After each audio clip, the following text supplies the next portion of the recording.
I read my partner's journal and found out she's falling for another guy, just weeks before we talked about having a second child. Last night, while searching for a blanket, I stumbled upon my partner's hidden journal. Lately, she's been acting differently, so I ended up reading her recent entries. What I discovered shattered my world. She wrote about taking off her engagement ring before work and hiding it in her wallet. There's a guy at her job, and she's planning to try to be happy with him once our daughter starts school. I couldn't process what I had read. I immediately woke her up and asked for an explanation. She admitted she didn't know how to tell me, but there's a manager at her work with whom she feels a stronger connection. She said he's more financially stable and takes better care of himself than I do. They've been talking, but she insists nothing physical has happened. She confessed she's been unhappy with me for a long time and has been thinking about moving out, but her financial situation has stopped her. Just a month ago, we were talking about having a second child, and a few months back, I proposed to her. I'm completely devastated. I feel betrayed, and the way she described this other guy makes me sick to my stomach. I'm also terrified about what this means for our daughter. I can't imagine not spending every evening and morning with her, and the thought of her being raised by someone else is unbearable.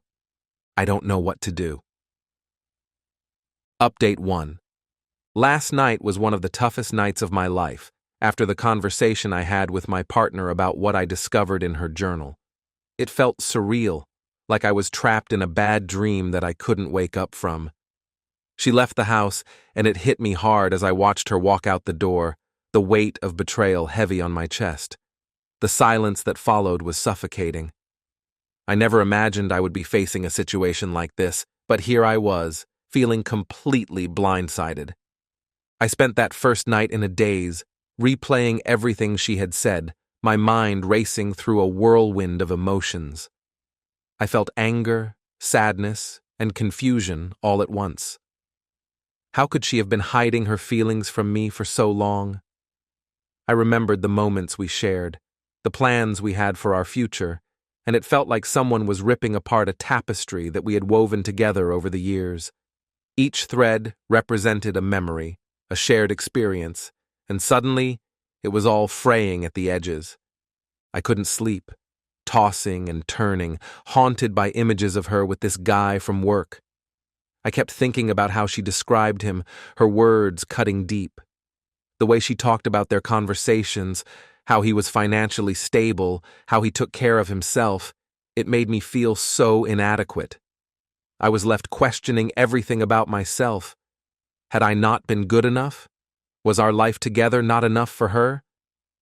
The following day, I forced myself to go to work, but the weight of my thoughts made it nearly impossible to focus.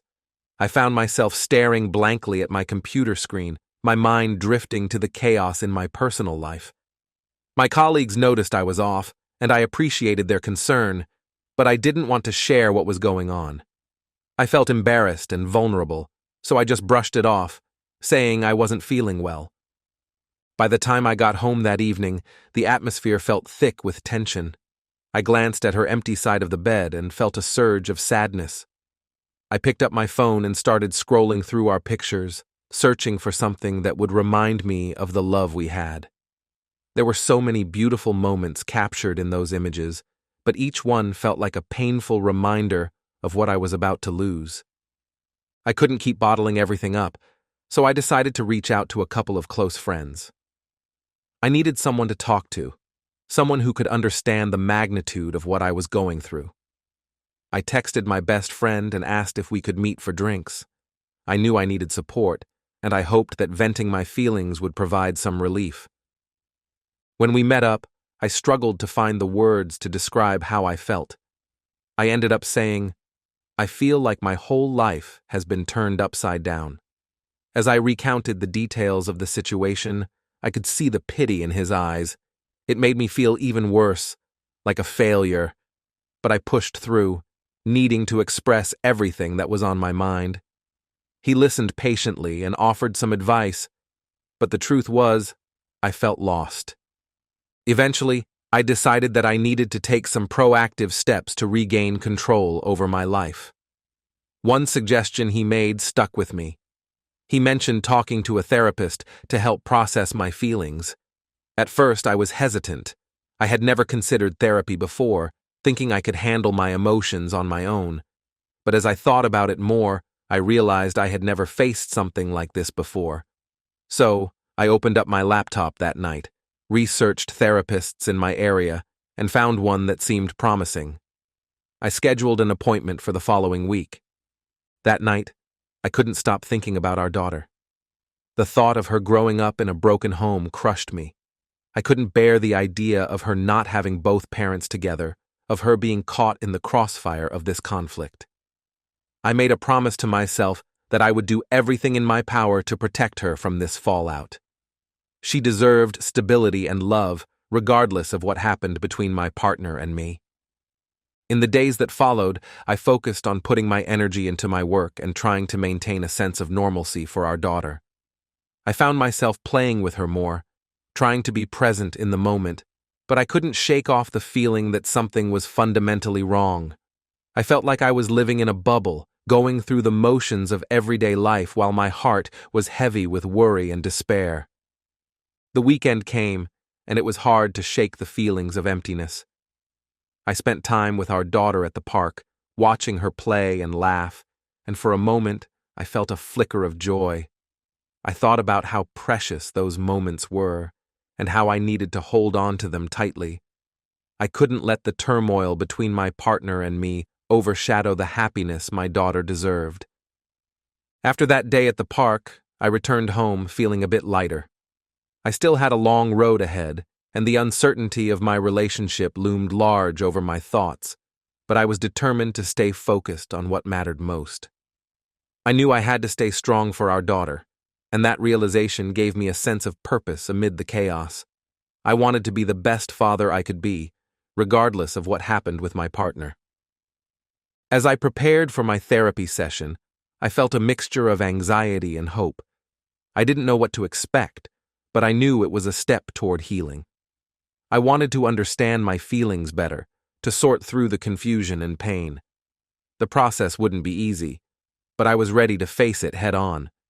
I hoped that in time, I would find a path that would lead me toward healing, whether that meant rebuilding my relationship with my partner or finding peace in the situation as it stood. I felt like I was at a crossroads, unsure of which direction to take, but I was ready to explore the possibilities.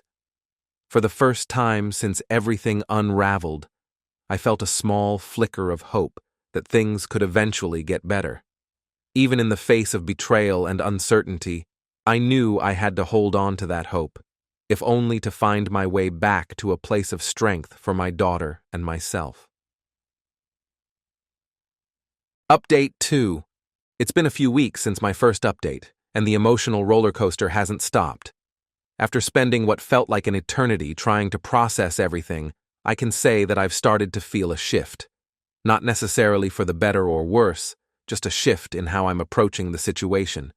It's still incredibly painful, but I've had time to think, and in some ways, I'm seeing things with a bit more clarity now.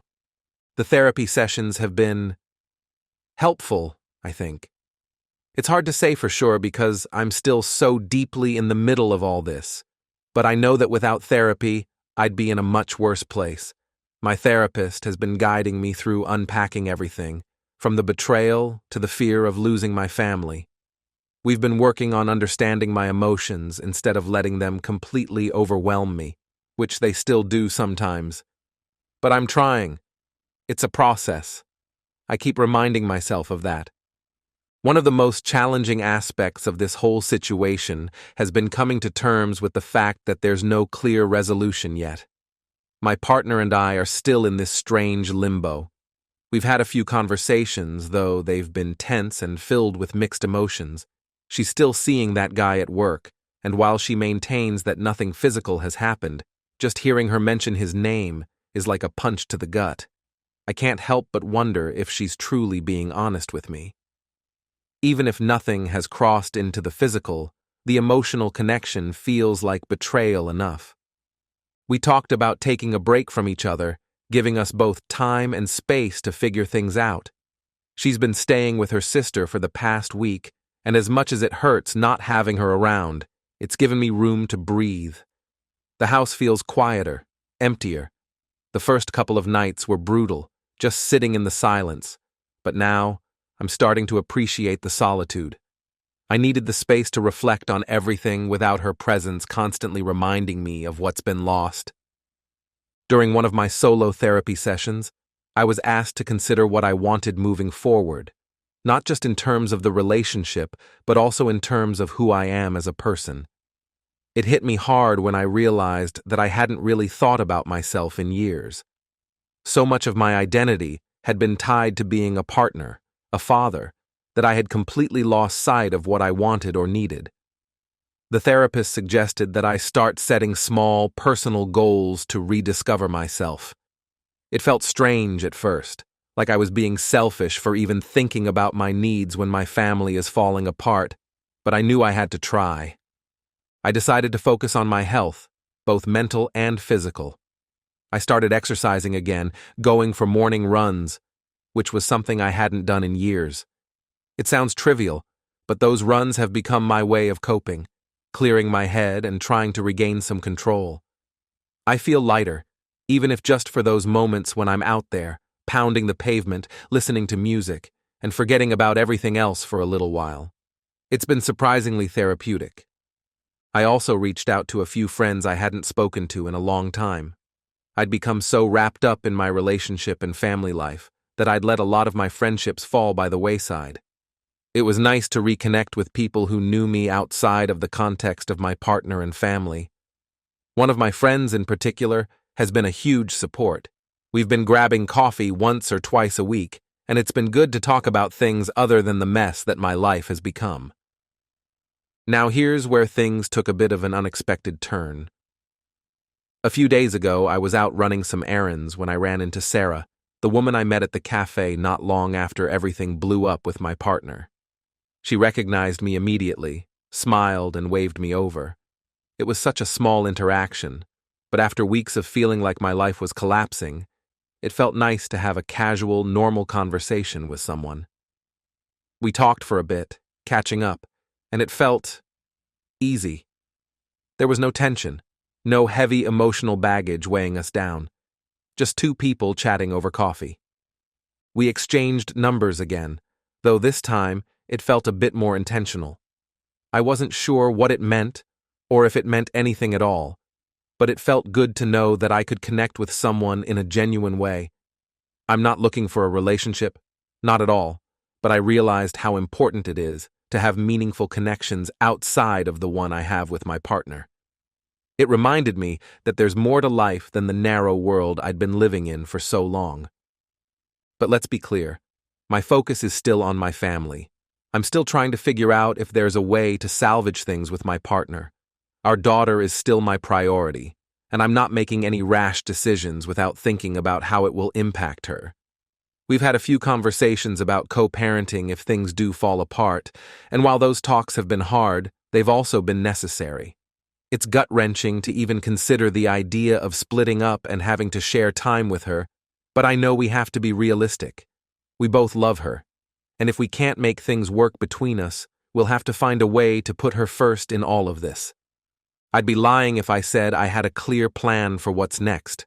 I'm still in the thick of it, and there are days when the weight of it all feels unbearable. But I'm starting to feel like I have some control over my own life again.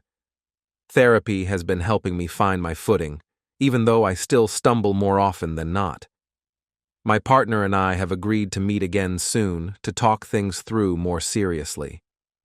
We need to figure out if there's a future for us, and if there isn't, how we'll move forward separately, but still as co-parents.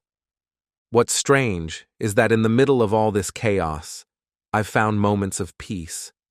Those brief conversations with Sarah, the time spent reconnecting with friends, even just running in the early morning light, they've all helped me realize that life doesn't stop just because my relationship is in turmoil.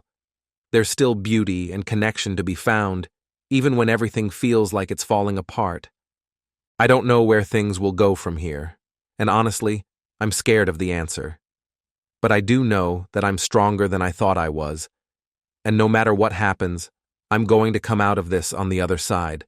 It's not going to be easy, and I'm sure there are more tough conversations and decisions ahead.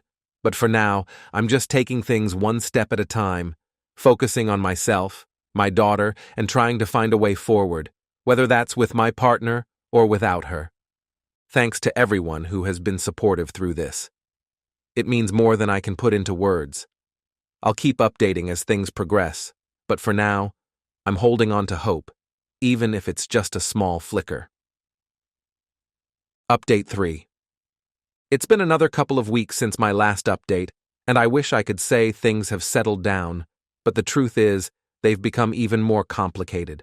I've been through a whirlwind of emotions, trying to balance the chaos in my personal life with my responsibilities as a father. As I write this, I feel a mix of hope, frustration, and an unsettling uncertainty about what lies ahead. After my last update, I finally sat down with my partner for a serious conversation. We agreed that it was time to address everything openly and honestly, which was easier said than done. The night we met, I was anxious and almost sick to my stomach, but I knew it was necessary. We chose a neutral space, a quiet cafe, hoping to keep things calm and collected. As we sat across from each other, the atmosphere was charged with tension. I could see it in her eyes. She looked exhausted, and I wondered if she felt as lost as I did. We started with small talk, which felt awkward. Eventually, I took a deep breath and said, "We need to talk about us, about what's been going on." I won't sugarcoat it. The conversation was painful.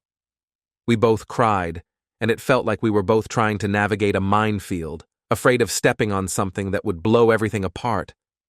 She admitted that she had been seeing this guy more often than she initially led me to believe, and that honesty hit me like a punch to the gut. I kept thinking about how she had promised me nothing physical had happened, and now it felt like everything was unraveling. But as we talked, something unexpected happened. The walls we had built around ourselves began to come down, piece by piece. She shared her feelings of loneliness and dissatisfaction, and for the first time, I truly listened. I realized that while I had been hurt and betrayed, she had also felt lost in the relationship. It didn't excuse her actions, but it offered me a glimpse into her mindset. "I don't want to lose you," she said, tears streaming down her face. "But I feel like I'm losing myself, and I don't know how to find my way back." Hearing that made me feel even more conflicted. I had been so focused on my pain that I hadn't fully grasped the depth of her struggle. We spent hours talking about our relationship, our dreams, and how we had both strayed from the path we once shared. It was heartbreaking but also strangely liberating. After that night, we made a pact to explore our feelings more openly and to seek couples therapy. We recognized that we needed help navigating this mess together. It wouldn't be easy, but both of us wanted to try. We agreed to take things one step at a time, focusing on rebuilding trust and communication. It felt like a small glimmer of hope, but I was cautious. I had been hurt before, and I didn't want to dive in headfirst without being realistic about the challenges ahead. Meanwhile, my time with our daughter continued to be my anchor. I had committed myself to ensuring that she felt secure and loved no matter what was happening with her mom and me. We spent our weekends doing fun activities, like going to the zoo or having movie nights at home. Her laughter brought so much joy to my heart and reminded me of what was truly important. But then came the moment that changed everything once again. I was picking our daughter up from preschool when I ran into my partner's sister, who looked a bit shaken. She pulled me aside and said, "I need to talk to you about something." My heart sank. I had a bad feeling about this. She explained that she had recently learned that my partner's feelings for this guy at work had deepened, and they had crossed a line into the physical. She hesitated but then said, "I thought you should know. I can't keep this from you." The ground felt like it was pulled out from beneath me. I couldn't believe what I was hearing. After the initial shock wore off, a flood of emotions surged through me. Anger, betrayal, heartbreak, you name it. My mind was racing. I felt like I had been played for a fool, and all the progress we had made just felt like smoke in the wind. I left the preschool in a daze, my heart heavy and my thoughts spiraling. When I got home, I confronted my partner. "I know what's going on," I said, my voice shaking with a mixture of hurt and fury. The expression on her face shifted from shock to guilt, and in that moment, I realized how deep the deception had gone. "I'm so sorry," she whispered, tears in her eyes. "I didn't mean for it to go this far. I was confused and scared. I thought I could keep things separate, but I was wrong." At that point, I was devastated. I felt like I had poured my heart into trying to rebuild our relationship, and here she was, continuing to betray my trust. I asked her if she loved him, and her answer wasn't what I hoped for. "I don't know," she said, breaking down in tears. "I don't know what I feel anymore." That was the moment when I realized I couldn't keep doing this. The damage was done, and no amount of therapy could fix what had been shattered. I told her I needed space, that I couldn't keep waiting for her to figure herself out while my heart continued to break. She begged me to stay, to work through it together, but I felt like I was standing at a fork in the road. After some time apart, I reached a decision. I called my therapist and talked through my feelings. She helped me realize that it was okay to prioritize my well-being and my daughter's well-being above all else. I knew I couldn't continue to live in uncertainty and pain, especially when it came to raising our daughter. So I made the hardest choice I've ever had to make. I told my partner I was moving out, at least temporarily. I needed to create distance between us to regain my sense of self and clarity. I couldn't be around her while she was in this confusing space, and I had to protect my heart and our daughter from further turmoil. Moving out felt surreal. I packed my things, feeling a mix of relief and grief. I was leaving behind the life we had built together, but I was also taking a step toward finding my own path. My friends helped me find a small apartment nearby. I wanted to remain close to our daughter, to be able to see her regularly and maintain that bond. The first few nights in my new place were filled with anxiety and loneliness, but there were also moments of peace. I started focusing on creating a new routine for myself and our daughter.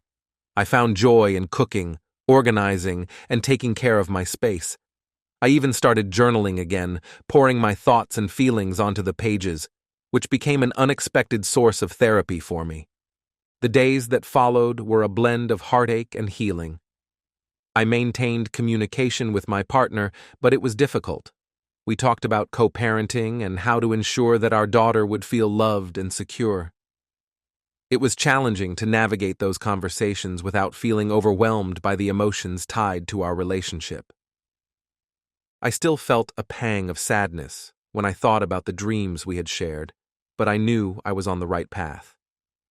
I was reclaiming my sense of self, focusing on my daughter, and finding ways to heal from the heartbreak.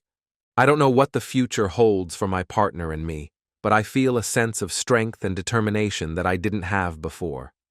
I'm learning to let go of the past and embrace whatever comes next, even if it's uncertain. My love for our daughter remains unwavering, and I will continue to put her needs first as we navigate this new chapter in our lives. Thanks to everyone who has supported me through this journey. I'll keep you updated as I continue to work through the challenges ahead. I know that healing takes time, but I'm committed to finding my way through this, step by step.